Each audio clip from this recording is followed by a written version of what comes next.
Good morning. So today I have to make doors.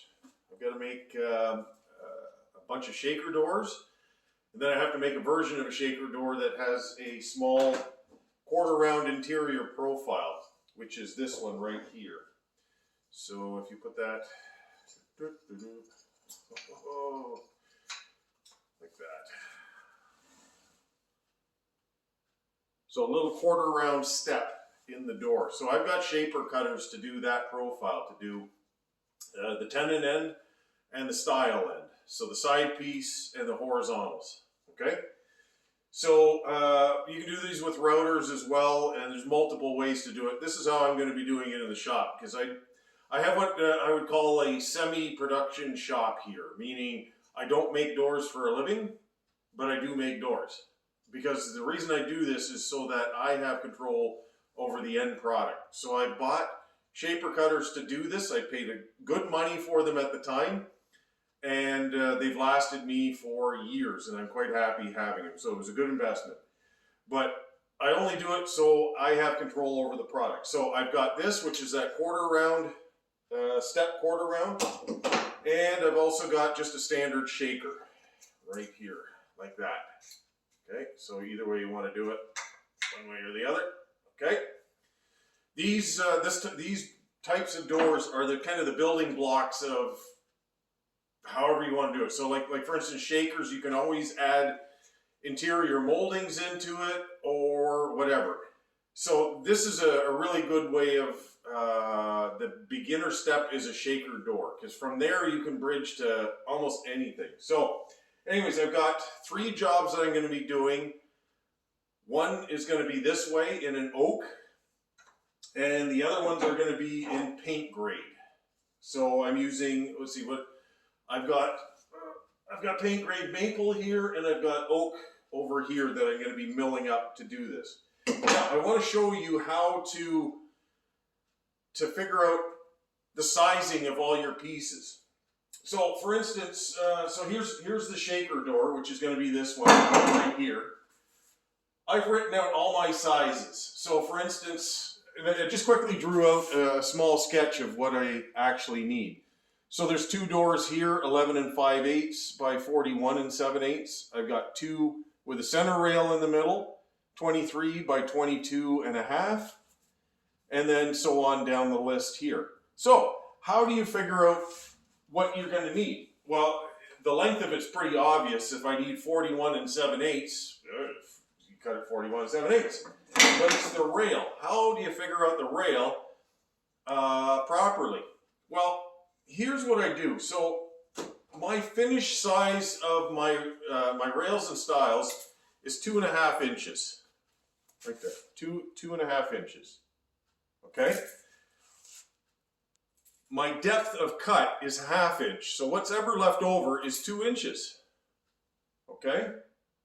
So it's a very simple nominal number. So my deduction from when I'm doing a door, so let's say I've got a 12-inch door, but that rail size here is 2 inches. Well, 2 times 2 is 4, so your deduction from a 12-inch door is 8. So that's how long your horizontal rail is going to be. It's going to be 8 inches, because this is 2, and this is 2. So all you have to do, if you ever want to figure this out quickly, just put 2 pieces together after you've run them, and you measure them. And it says 4 inches. So however you make your doors, always put them together. Make a sample cut of what you're doing so you understand what you're doing, and measure them. Because it may be different for you, because you might want to be a 3 1/4 rail, or if you did it in metric, I don't know what that would be. But your deduction is always going to be the same, okay? This is what determines your length of your rails. So what I do is I make a block. So I've got a block, 4 inches right here, 4 inches. So for this oak shaker one here, I've got 11 5/8 wide doors. So all I do is I put this at 11 5/8, and it says 7 5/8. Now you think, okay, well that's pretty simple. You can just do the mental math in your head. Yes, you can. Yeah, absolutely. I don't do it that way. Because if I visually see it, all I have to do is I have to look down, I go to 11 5/8, and I see my number right there. I could do it into a calculator, but the chances of you putting in a wrong number, well, it goes up, especially if you try to do it in your head when you've got other things to think of. So 11 5/8, 7 5/8. And then same thing with one couple of doors here with center rails in them, 31 7/8. So take tape measure, 31 7/8. 27 7/8. You see what I did? I tried to do mental math in my head, and I was off by an inch. But when I look down, no, I see it exactly. This way, I'm not actually thinking of doing any kind of math or anything. All I'm doing is observation and writing it down on my paper. So I got my center rails, and stiles. So they're all listed here. I've written them down. And it doesn't hurt to go through it a second time when you're done. Just do a quick one. If you have a spreadsheet on a computer, great. You know, if you've got that. But I'm doing one-offs all the time, and I'm not going to sit there and go back to my computer, punch in all the numbers, and then get a spreadsheet that I have to look at. This way, if I want 22 inches length, 18. It's very simple. All you have to do is look down. So that's how I do these types of doors. Now I'm going to show you one last thing here. If I can find my frame. Where did I put my frame? Frame. Okay. I'll show you that a bit later, but it's when you're doing an inset door, you want to be able to, because on an inset door, you're going to be taking the door and trimming it to fit your opening. And there's a way of how I like to do that. I actually make the door just slightly oversized, and then I cut back. Because at the end of the day, I want my rail and stile to always stay at 2.5 inches, like this dimension right here. It's not like I want to start at 2.5 and then go backwards, and then this thing could be 2 3/8 or 2 7/16 or whatever.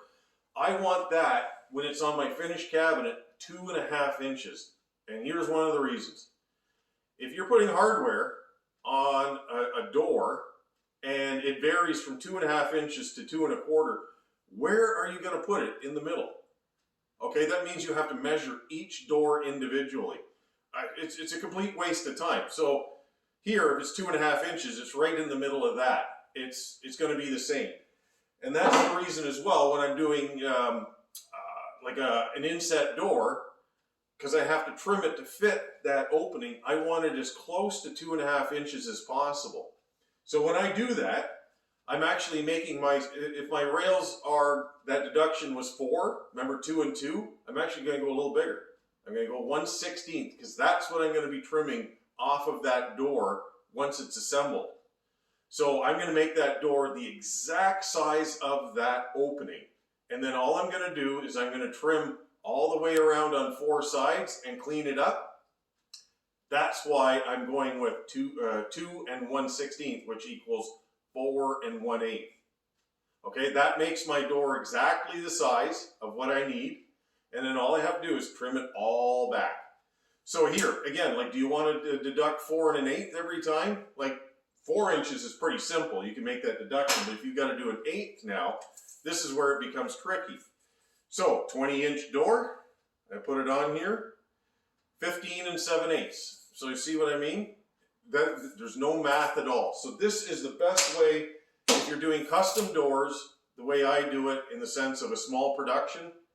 It's a way of not making mistakes. You do make mistakes, but not often, and it's correctable.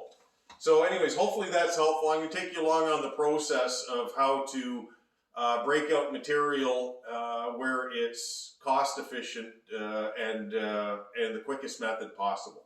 So anyways, this is how you do door layout. There's lots of other little things that are in this, like when you're talking raised panels, there's the glue ups, there's so many little intricate things that you have to know when you're making a door and how to do it well. I'll show you that as I go along as well. Okay, so hopefully that's helpful.